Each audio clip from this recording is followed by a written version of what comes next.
घने जंगल और ऊंचे पहाड़ों के बीच एक गांव था। गांव में एक गरीब मजदूर सलीम रहता था।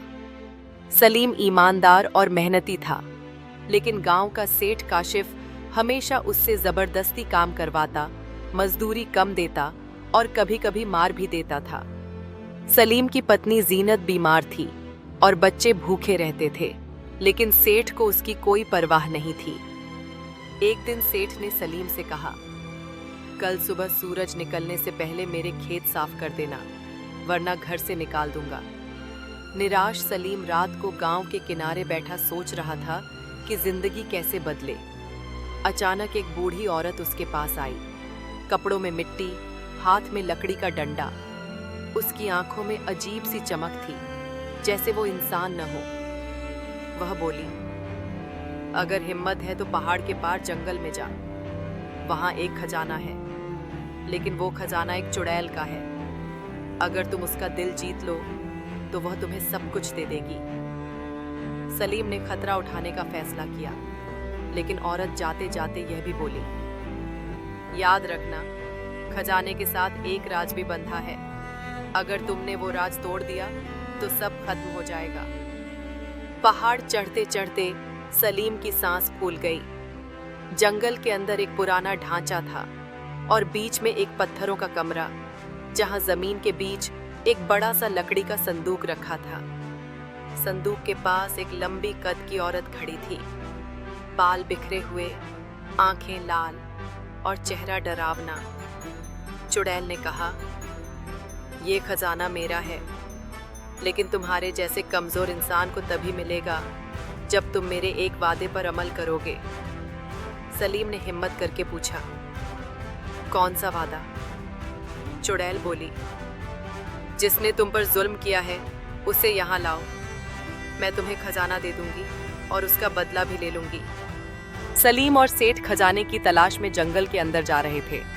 रास्ते में एक बूढ़ी औरत मिली, जिसने कहा, आगे एक जादुई तख्ता है, उस पर बैठोगे तो तुम्हें खजाने तक पहुंचा देगा, मगर याद रखना, ये सिर्फ दिन में उड़ता है, रात को ये रुक जाएगा और फिर तुम्हें जमीन पर रहना पड़ेगा। कुछ दूरी पर एक पेड़ के साथ एक अजीब सा लकड़ी का तख्ता रखा था। सलीम ने उसे छुआ तो वह धीरे धीरे हवा में तैरने लगा। दोनों उस पर बैठ गए और सफर शुरू हो गया। शाम ढलते ही तख्ता धीरे धीरे नीचे आने लगा और एक वीरान मैदान में रुक गया। सलीम और सेठ ने सोचा, रात यहीं गुजारेंगे, मगर जैसे ही अंधेरा फैला, झाड़ियों में से लाल आंखों वाले साए निकलने लगे। वे हमला करने की कोशिश करते और दोनों भागते भागते छिपते रहे। रात भर वे डर में दौड़ते और झाड़ियों के पीछे पनाह लेते रहे। आखिरकार जब सूरज निकला तो साए अपने आप गायब हो गए। तख्ता फिर धीरे धीरे उठने लगा और दोनों उस पर बैठकर सफर जारी रख दिए। दोपहर तक वे एक हरे भरे मैदान में पहुंचे, जहां बीच में एक बड़ा सा सुनहरा संदूक रखा था। सलीम ने संदूक खोला। अंदर सोने के सिक्के, गहने और कीमती पत्थर चमक रहे थे। सलीम ने जितना उठा सकता था थैले में डाल लिया और दोनों वापसी का सफर शुरू कर दिए। शाम के करीब तख्ता एक और जगह रुक गया, क्योंकि रात हो गई थी। सलीम आराम से सो गया, मगर सेठ की आंखों में लालच चमक रहा था।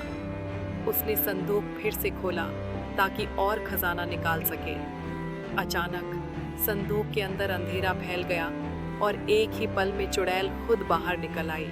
उसकी आंखें लाल और चेहरा डरावना था। वह सेठ के ऊपर झपटी और एक झटके में उसे हवा में उठाकर जंगल की ओर ले गई। दूर से बस एक चीख सुनाई दी, फिर सब खामोश। सुबह सलीम की आंख खुली तो सेठ गायब था। उसे तुरंत समझ आ गया कि सेठ का लालच ही उसका अंजाम ले आया। सलीम के दिल में सुकून था कि अब वह आज़ाद है। वह सुबह होते ही तख्ते पर बैठा और सीधा गांव पहुंच गया। बीवी का इलाज कराया, नया घर बनाया और गांव के गरीबों की मदद की।